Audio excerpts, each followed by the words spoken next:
Okay, welcome back to another episode of the Connor Larsen Show. Thanks everybody who listened. This is my first episode after posting stuff, right? So I recorded a few in the bank, but this is the first one where I've gotten feedback, and the feedback was incredibly nice. So thank you. That I really, it's sometimes it feels crazy doing anything in stand up or whatever space this is to put it out there. You go, who is going to like this besides me? And then you always find out way more people like it. And that's very nice. So I'm glad you guys liked it. And yeah, we're early. This is, baby's first step. So send it in there. Whatever. You got some feedback, send it in there. Some people's feedback better than others. Some people go, I'd like to hear about this. Some people go like, your hands are weird and I don't like looking at them. And you go, well, that's not much I can do. But no, seriously, thank you for all that. And I'm really excited about today. I got a good episode, I think. So this episode's going to be about a cedar garden bed I'm building it's called a yakisugi method, which basically it's an old Japanese method of charring. Whenever I say old Japanese method, I've like about to say ancient Chinese secret. Like that's almost, that's what caught me up there. I was like, but it's an old Japanese method, and you take the cedar. Hold on, I got my headphones wrong. That's an incredible. Sorry, I had an issue with my headphones.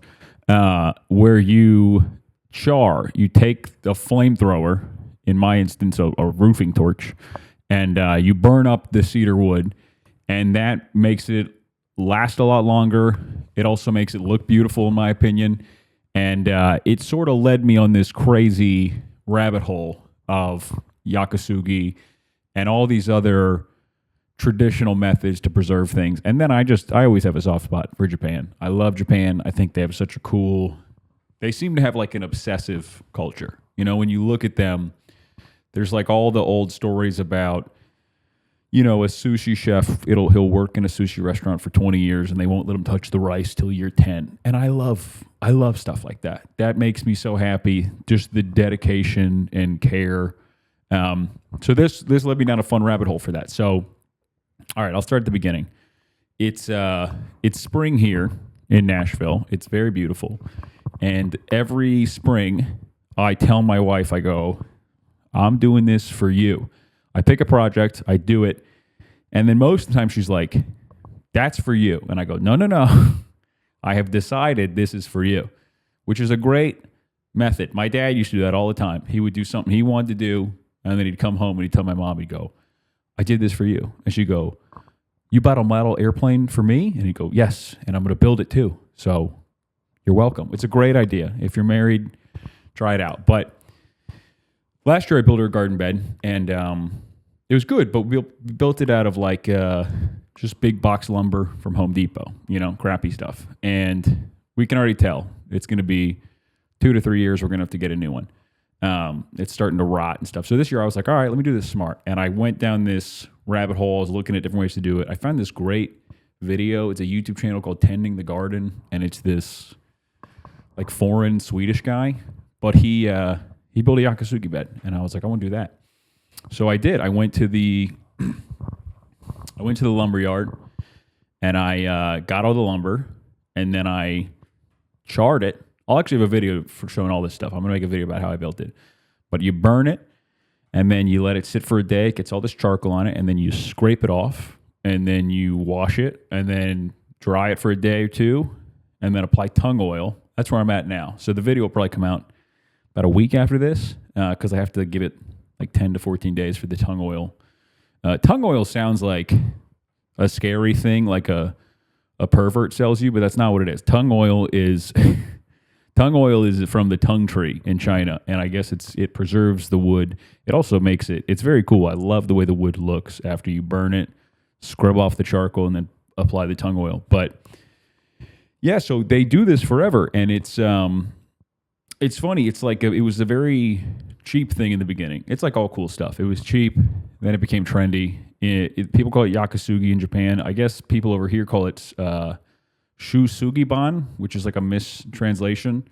But the New York Times was like, that's what it's called. But that's like, I guess shusugiban is The first two words are Chinese and the last one's Japanese, which doesn't make any sense. So if you say it in Japan, they're like, what? But it means like burned cedar, essentially. And it was this old method, so Japan is like, I didn't know this till I did this sort of research. Japan is the third most heavily forested country in the world. It's weird because to me as a Westerner, I just think of like Tokyo. I just go like, it's all incredibly, it's like New York City, but that's like one part of that's like thinking New York City is Arkansas, So it's heavily forested. They have all this, everything's built out of wood because they don't have a lot of metal. It's like interesting to think about if a country doesn't have a lot of metal, they just got to figure out some way around it. So they were also, super, you like couldn't go to Japan for a long time. They would turn away the white devils and be like, no, you can't come here. Which that was a fun part. Like I was watching that show Shogun recently. It's like, it was kind of, Japan just decided like, yeah, we're not going to meet everybody, which is a pretty bold, it didn't really work that well, but it's an interesting thing. So they do all this stuff and they're burning, like merchants and people who couldn't afford stone and stuff would burn the wood, and that would make it, weirdly, if you burn it, it makes it a little more fireproof because fires were a huge problem in Tokyo. It was fun. They had a thing, they said Tokyo had 49 like great fires, like fires that like burned down the whole city, like the Great Fire of Chicago. We had like one of them and it burned down the whole city. Tokyo had like 49 in 300 years. It just kept happening. I also found out firefighters in Japan in the old days, they didn't have like water, there's no hydrants. So they would just take a pole and yank down buildings, hoping like the yanked down material would stop the fire, which that's got to be such a bummer as a, you know what I mean? You're like, oh good, the fire department's here. And then you're like, oh wait, that means they're going to destroy my house and so that my house doesn't get destroyed by the fire. So anyway, they had to figure out all this stuff, right? And they learned that if you burn wood, it kind of becomes fireproof. It becomes pretty rot resistant, and it'll last a long time. And I was trying to figure out, why? Why would burning it? And essentially, if you create a layer of charcoal, if you make like a dead layer, it stops rot. Everything is aging because the wood is alive, so stuff gets in there, little fungi, or the water causes it to rot. But basically, the core problem is, either oxygen or sugars or something organic and alive in the wood is breaking down. That's the decay process. So weirdly, if you kind of kill the stuff in there, if you make it like a dead thing, like a burned wood, there's nothing the organic process is sort of impeded. So, you can't really do anything with that, which is like a very interesting way to sort of weaponize the things you're always like, all right, we're getting older, things get destroyed, things break down over time. I like the idea of flipping that on its head and using that against them. So I went down this rabbit hole. There's so many cool, like old ways to do this. The yakisugi thing, big in Japan. They have these temples from like 400, 500 years ago that are still standing, just wooden buildings, way longer than anything else we have. And a lot of them also are built without nails. That's the thing with Japan. They don't have any metal, so they had to be like, well, how are we going to build stuff? And they ended up with like Japanese joinery, which is, just half-lap joints or way more complicated than that. But all these different joints that work to fasten wood with no nails. You know what I mean? There's no external fastener binding the two pieces of wood together. Instead, they just fit like beautifully, which is a really cool, again, this goes back to just, I love Japan being kind of an obsessive culture. You know what I mean? They're like, we're going to get this down to like a millimeter so everything fits, and then those things last forever. There's a great Instagram channel called Taku Woodcraft, and it's a guy, and he just builds these awesome, elaborate, like, joints, and I find it very soothing. It's a very good, like, ASMR sort of, all the sounds of all that stuff. But anyway, so I looked into all the different methods, and there's a bunch of cool ones. There's like, there's yakisugi, which is Japanese. They also found that like Leonardo da Vinci in his notes just came up with this. He was like, the best way to preserve wood is to burn it. Anyway, I'll just go discover like 50 other things. So just independently in his notes, there was like a great idea that he didn't really do much with. And then I guess Vikings used to burn it. They also say, going back to the whole organic versus dead thing, it's like if you put tar on wood, that's kind of the same process, right? You're smothering it in this substance so that nothing can get in there, nothing living can get in there and live and break it down, right? So like, and all these things are sort of forgotten to us because you have like the Tar Heels of North Carolina, but like I love sports. I like to read. I couldn't have told you. I would have been like, oh yeah, tar's something. So that was a fun thing to read about. I also read about the city of Venice in Italy, the way they built the city. Like I think most people know it's like a floating city. It's it's like an island that they built up. But one of the ways they did it was they took these huge, like 16-foot big pieces of lumber and they sunk it into the clay. Like there's clay and then water. And they sunk them in there. And then, so you're basically smothering the wood. Again, not letting there's no oxygen, there's no organic processes going on down there. So then after that, the wood's in there, and because it's in this very like mineral-rich water, and the water is slowly seeping into the wood, the calcium and all this stuff in the water eventually gets into the wood and like petrifies it. So then you have this wood that's like much more like stone than wood. It like really becomes structurally stronger than steel, and that's why it's able to last so long. And Venice is like an ancient city. But the interesting thing is, they tried to do some stuff like some modern excavating on it, and if you expose that wood to air at all, it like rapidly starts to go. So you can't. They're sort of in this weird position where it's like these older people found this great idea, but you can't do anything you just got to kind of live with it and be like, okay, let's see. They built this stuff a long time ago. Let's see how long it lasts. I mean, Venice, everything you read about it is like, it's all going to disappear someday. And that is a bummer, but it's also, it's pretty cool that they did it. I mean, hats off to the Venetians, right? Pretty cool.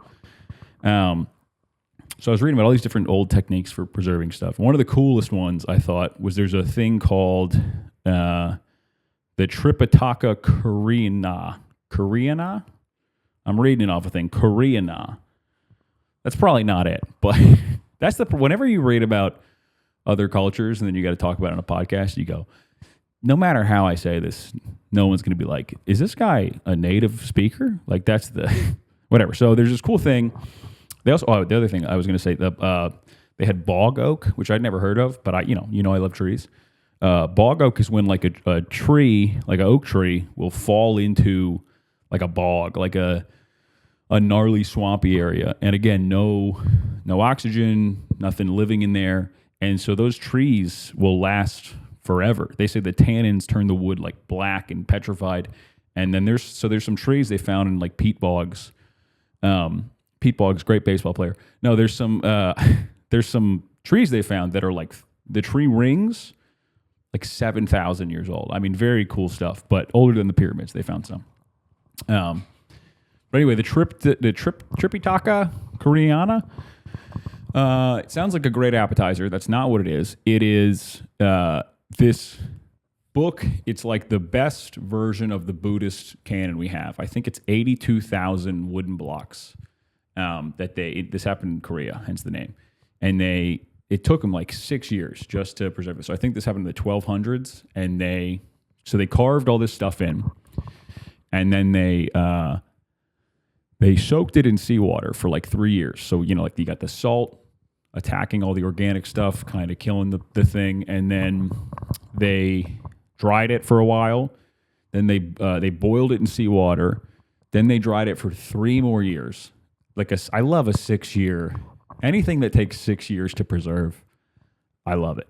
So they do all that, and then it's been perfectly preserved for 800 years. I mean, they still have it. It's the greatest source of like ancient Buddhist canon that we have. And they tried to, in the 60s, the president of Korea tried to he was like, we're going to put it in a modern concrete building because it'll be better. We'll improve on this. And immediately it started getting busted up. They did real damage to it, which was a nice, that's one of the things I liked about this episode was you started to learn old people, ancient peoples, older people, they had some stuff figured out. I think we all have this mindset of like everything we do now is better because, quote unquote, we're smarter or whatever. But a lot of the stuff that they figured out, it works as good or better. That was a very cool part of the episode to learn about and to be like, yeah, there's some wisdom in ancient techniques. I think about that a lot with just my own life, trying to live a good life. There's a lot of cliches and sayings that end up being very true, at least in my experience. And it's very much like a young person's thing. It also might be like a modern person's thing to just discount stuff people say, what do you know? But they end up, it's like I'm 33, I'm married, and I think happy wife, happy life is profound. Not like, the way most people say it is, my wife's mean, therefore my life is bad. You don't want to, you got to keep your wife, like your wife is like Bowser or some evil thing that you got to keep happy. That's not how I think about it. I just think if you pick a good person to spend your life with, your chances of having a happy life way higher. And that's, I think my wife's right. I think she's the best. And I'm very happy about that because I think if you mess that decision up, it's pretty miserable. You know what I mean? There's like, I've been out at, I've done shows on the road and seen, super rich people who are paying for the VIP package to meet, whatever headliner. And you see them and like one of the two is drunk and surly and mean, and they're just ruining this experience that the other one spent a lot of money on. And you just know, you go, no matter what, I don't care if you're staying in a 5-star hotel, it's no fun to be with that person. And on the flip side, if you're with somebody you like and who's nice, who cares if you're just go get like even getting lunch at a crappy restaurant is pretty fun if you like the person you're with. So I think a lot of stuff like that, especially stuff that seems stupid when you're, or not just like, not stupid, but just like, yeah, duh. But as you get older, you realize like, no, there's some real profound stuff in here. Like health is wealth. Like when you're 20, that doesn't mean anything. You go, I'd like some actual wealth. You can have my health. But then you get older and you go, no. Like if I would so much rather be healthy than be sick with a little more money. That stuff, it really, I don't know. I was thinking about that a lot during this episode. But yeah, so I love, I got really into this, and the Japanese part of this episode too was very fun because they have yakisugi, which is very fun. And for me, that was fun getting to actually build it. And I hope you like that video too. I'll link that in this. But they just have a culture of, the older people figuring stuff out that's really impressive. Like they have a lot of old Japanese temples that have stood for, 1,000 years with no nails. And you're like, how? And it's just really careful and really thoughtful techniques. They had the thing I got really into is they have these, they have the pagodas, which I feel like when I say pagoda, you're picturing the Japanese temple.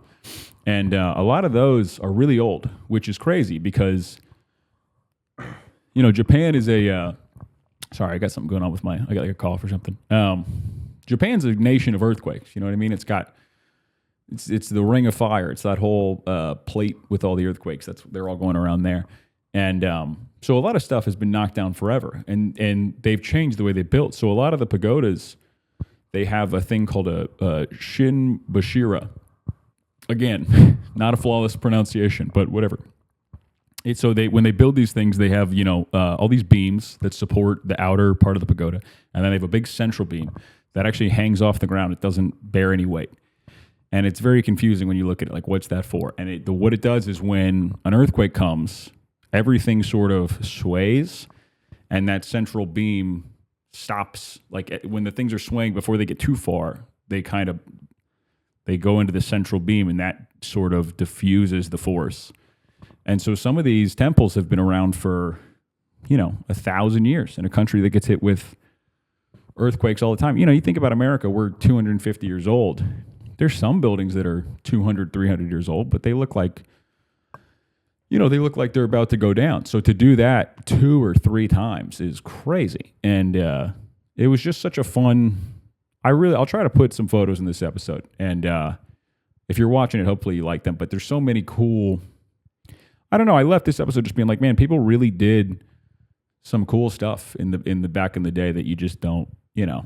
I don't want to go on like a rant about schools, but I feel like this is cool stuff that I would have loved to have learned, and instead I just learned whatever in school. I learned crap that I was like, I like learning. I don't know how you guys are ruining this for me. This is anyway. There was a temple called the Horyu-ji. There's no Horyu-ji, and they built it in the year 700 with trees they cut down in 592, according to this, and it's still there. I love that's the greatest flex of all time. You build a building, you go, that'll be there 1,500 years from now. Think about I watch these buildings in Nashville get built all the time. And you go, if it rains, that's coming down. That is one of the crappiest. It's funny. I live on a street where they're building, big developments. And the speed at which they go up and the way that you see, like, they're just flimsy looking. They don't look like they're going to make it. And so when you read about a thing that is 1,500 years old, you go, man, it's funny too, because there's a documentary I'm trying to find that I read about in the research for this about the last temple carpenter in Japan. But essentially his whole thing was, he didn't just go like, what wood should we build this with? He was like, the part of the building that faces south, we need to build with logs that face south. Like it's that level of care. And I just think it was very fun to read about all this stuff. So I also found out they have a thing called the Issei Grand, not Issei, whatever, Issei? Let's go with Issei. Issei Grand Shrine. And it's, they've rebuilt it. It's like the holiest site in Shinto religion. And they've rebuilt it every 20 years ever since. And except for I think during World War II, they took a season off or whatever, but they've pretty much for 1,000 or more years, they rebuild their grand site. So it's like, I love the idea they're building like a new Vatican every once in a while. And they have like a site where they build it, and then they have like a site next to it, kind of like stadiums, where as they're knocking down the old one, they build a new one. And they've been doing it every 20 years, and it costs them, hundreds of $1 million. And it's part of this idea of like, it's permanent because we're always renewing it, as opposed to, you build it once and then you just got to preserve it forever. They're like, well, the way we preserve it forever is we just keep rebuilding it every 20 years. And yeah, I love it, man. And everything I learned about this episode, it made me want to go to Japan. And it also just made me want to get it. I want to find more of these projects to do. You know what I mean? I read a thing about Winston Churchill. His favorite hobby when he wasn't fighting Hitler was he liked to build stone walls, which I think, I don't know how that would, I don't really even understand how you would do that, but I think I might try to get into that because it just seems like a fun arc, And I like reading about all this stuff and thinking about, what could I integrate into my own life that sort of, touches on this stuff. But yeah, so that was my deep dive this week, and I really enjoyed it. It's fun time right now in Nashville. It's Nashville Comedy Festival.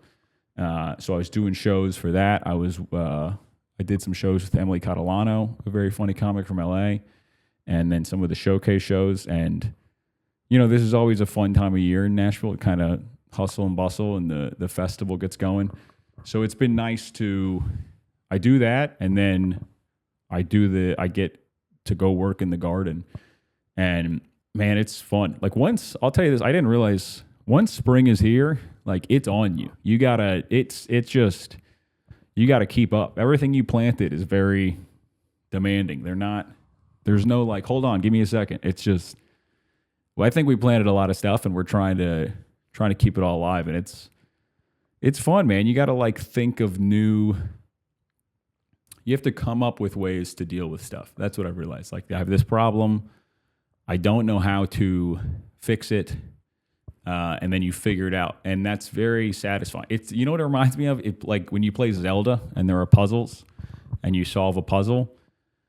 I like that. That's like when you organically get to the solution yourself. Because I feel like you don't do that a lot in modern life. You know, in most things, there's a problem, and then you Google, what do I do here? And they go, this is what you do. This is the standard response. And what's so fun about all these projects is trying to figure out, okay, I have this problem. How do I solve it? And you get to use your brain, which you don't get to, most of the stuff in my life, it's like you're filing your taxes. You don't go like, I'm going to vibe my way to the solution. You go, okay, what are the rules here?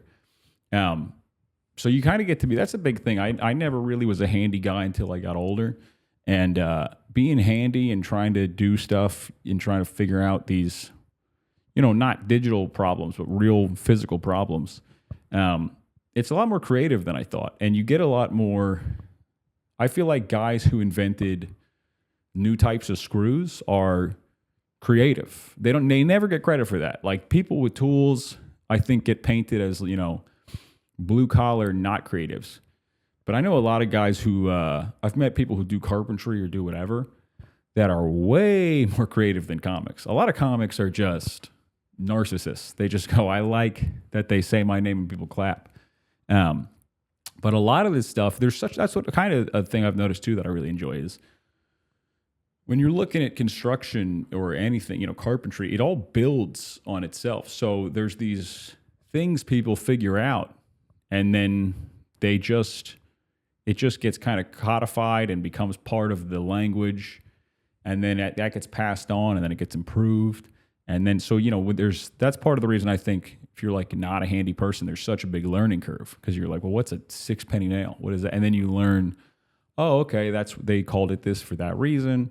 And so there's there's like a lore angle to it, which I think that's what I like. I think that's probably what this podcast is becoming is like, the lore of a cedar garden bed. Why do people use cedar? Okay, because it's this wood that is very rot resistant because of the way it grows. And then why do people burn this? Because, okay, it makes it last longer. It's just fun to learn. I think we're in a weird time where people just Google stuff or AI stuff and they just tell you like, here's the answer. But you never get, you don't really understand why. Like I lived in apartments or houses my whole life. I didn't really understand till I got older, like, how does the plumbing work? Where, okay, there's a main water line, stuff's branching off that. There's all these things that I find really fun to learn. I like learning this stuff. But you don't really, I don't know, modern life seems to have such they put a premium on, quick, just give me the answer. And I think that I found things are much more satisfying for me when you get to kind of get an overall view and then you see how things fit into that, right? So you kind of get like a mental model of the whole thing, and then anything new that comes in, you kind of know how it fits. Like that's how, in the beginning, with anything, you're just kind of memorizing, it's like flashcards. You're memorizing like, this means this, but you don't know why. And then as it gets longer, as you go on, you go, oh, this means this because of this thing. I mean, that's what I've learned with the garden. In the beginning, we were just like, they'd go plant it an inch deep, and you'd be like, I don't know why I'm doing that, but I'm doing that. And now, you understand certain things need to be planted deeper, certain things need to be direct sown, certain things need to be transplanted. And a lot of times there's a good reason. This thing it's got a big taproot, so you can't transplant it because it'll rip it up and then you won't get the growth you want. Or this thing needs to cold germinate. This thing needs to be tricked into thinking it was outside in the winter so that it can grow in the spring. I mean, there's all sorts of stuff. And in the beginning, you're just guessing or just following directions. You're like, but then as you goes on, you understand enough to be like, okay, I'm doing this because of this, which means I can, you got to know the rules to break them, sort of thing. That's stand-up's a lot like that. In the beginning, they tell you, just do this, and you just hold on for dear life. And then as time goes on, you understand why you're doing it, and you go, I could still accomplish the same thing doing this, or I can surprise them by they think I'm going to do this, I'm going to do the exact opposite. And that's a very fun thing. I don't think that works in plants. I don't think you can be like, I'm doing the exact opposite, and it'll work. But yeah, man, I really hope I hope you liked the video of me building the thing too, because that was such a satisfying part of it. And getting to burn stuff is with a little torch like that, very fun. My wife got in on it. She started burning stuff. And yeah, watching your wife burn with a torch, just torch wood, you know, I fell more in love with her. It was great. It was what a fun. I was like, look at my DIY wife. This is awesome. She's doing it. So yeah, I'm gonna keep making stuff. You know, if you got suggestions, drop them in there. I love getting inspired about something and then going to learn more about it. And I mean, I got so far down this rabbit hole, I might have to do a whole nother episode just on cedar wood, because there's all these different cedars all over the world and they're actually not the same tree. And, you know, it was very fun to learn sort of the shared things and the things that aren't shared, but why does every culture call them cedar? And, you know, what's the role of these different trees? And every culture gets falls in love with these trees. That's one thing I think we're missing out on, is you just don't have as many reasons to care about trees today. Like when you ever read old American history, you know, when they make you read The Road Not Taken in middle school or whatever, you know, all those books and poems, everyone's always talking about the tree. They'll be like, there I was walking under a hemlock tree. And now I don't think most people have any idea what tree is around, because I don't know, they're not as crucial a part of the landscape as they should be or could be. You know, I don't know. I really find it a great part of my life. And you know, if you're on the fence about getting into this stuff, you go is that just for, you know, I don't know. Is that just a thing you have to be into from the beginning of your life to get it? I don't think so. I've gotten so into it. My dad's he's got a great garden. He does a lot of garden stuff, but that was sort of his thing. I didn't really understand much of it. And having gotten into it as I get older, especially, you know, with how crazy everything is, you turn on the news and they're like, another bad thing. And you're like, all right. I think a garden is a great thing in that it just reminds you the time horizon of life is a lot slower. You know, most things happen. That's our garden this year is so much better than last year. And last year I was kind of worried. I was like, this tree's not looking good. My wife was just like, yeah, we just planted it. It's like the tree's freaking out, trying to figure out what's going on. It's got transplant shock, all that stuff. And we planted some trees that I think will be beautiful in 20 years. And it's fun to have something to look forward to 20 years from now.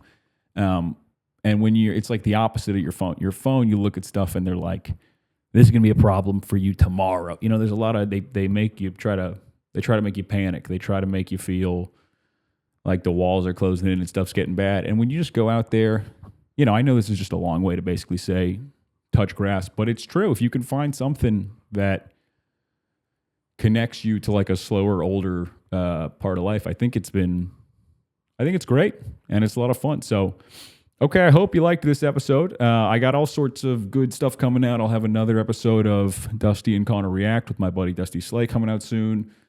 I got new stand-up clips. I'm taping a special here in Nashville May 21st at the Lab at Zany's. So, yeah, thanks everybody who listened. I hope you guys like this stuff and, you know, get as involved as you like. I love the comments and the feedback was very nice. So, all right, thank you very much for listening.